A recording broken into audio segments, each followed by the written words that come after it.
രേണുവും വീണയുമെല്ലാം തന്നെയാണ് ഇപ്പോൾ സോഷ്യൽ മീഡിയയിലെ ചർച്ചാ വിഷയം.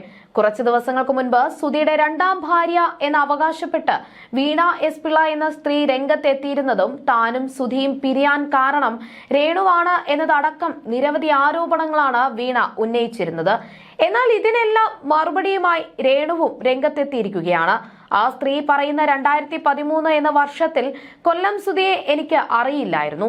2017 സുധിച്ചേട്ടനെ ഞാൻ ആദ്യമായി കാണുന്നതും പരിചയപ്പെടുന്നതും. ജീവിതത്തിൽ കാണാത്ത ആ സ്ത്രീയെക്കുറിച്ച് ഞാൻ എന്തിനു പറയണം? അദ്ദേഹത്തിന് സീറോ ബാലൻസ് ഉള്ളപ്പോഴാണ് എന്റെ ജീവിതത്തിലേക്ക് അദ്ദേഹം വരുന്നത്. ഞാൻ എന്റെ ഇഷ്ടത്തിന് ജോലി ചെയ്ത് ജീവിതം മുന്നോട്ട് കൊണ്ടുപോകുന്നു.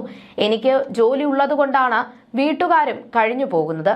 എനിക്ക് വേണ്ടി സംസാരിക്കാൻ വേറെ ആരുമില്ല, ഞാൻ മാത്രമേ ഉള്ളൂ എന്നാണ് രേണു പറയുന്നത്. എന്നാൽ വീണ പറയുന്നത് സത്യമാണെന്ന് സുധിയുടെ സുഹൃത്തും പറഞ്ഞിരുന്നു.